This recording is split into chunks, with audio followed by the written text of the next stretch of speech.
messages of condolences from comrades, friends and neighbors as they flocked to the Shope family home to pay tribute to Ma-Shope. Described as a brave woman who wanted to see justice for all, Mam Katie, as she was affectionately known, was hailed for her desire to see women empowered. ANC Treasurer General Dr. Gwen Ramokgopa says South Africa has to advance a 50-50 gender representation in her honor. Was part of the first group that implemented representation of women in parliament.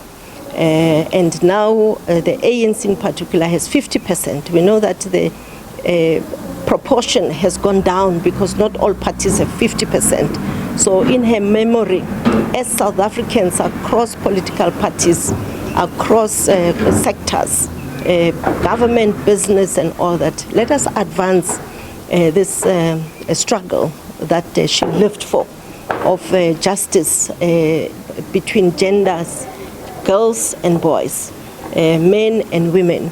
No one must be left behind.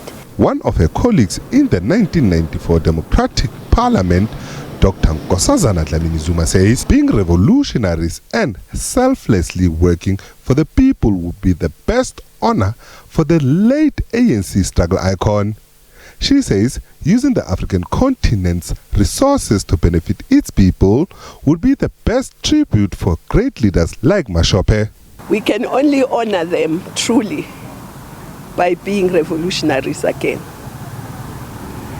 and making sure that this country and this continent is truly free by decolonizing our minds, by using the resources that Africa has for Africans.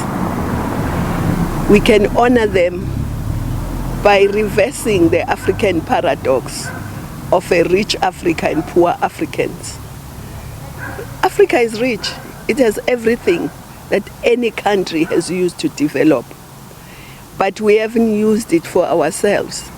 We take those things to the ports to go to other countries. Another ANC leader who saw Ma-Shope as her mother in exile when her family was back in the country, Dr. Lindwe Sisulu, says the ANC Women's League, an organization Ma-Shope led for years, must preserve her legacy for the generations to come.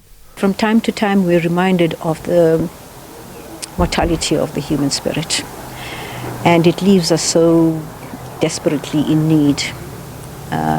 She would probably have been the last mother that we had, and it's a painful thought.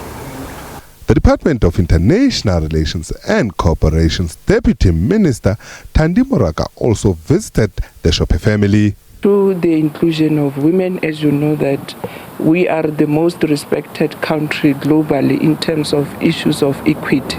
Today we see women in leadership role. We see women playing their efforts in the mediation and peacekeeping efforts in the continent and globally because of the women of the caliber of Ma-Shope. The ANC Women's League will hold a memorial service for Ma-Shope in Irene outside Pretoria on Thursday, and President Ramaphosa will deliver the eulogy at her special official funeral Category 1 on Saturday. Ntantla Khatlani, SABC News, Johannesburg.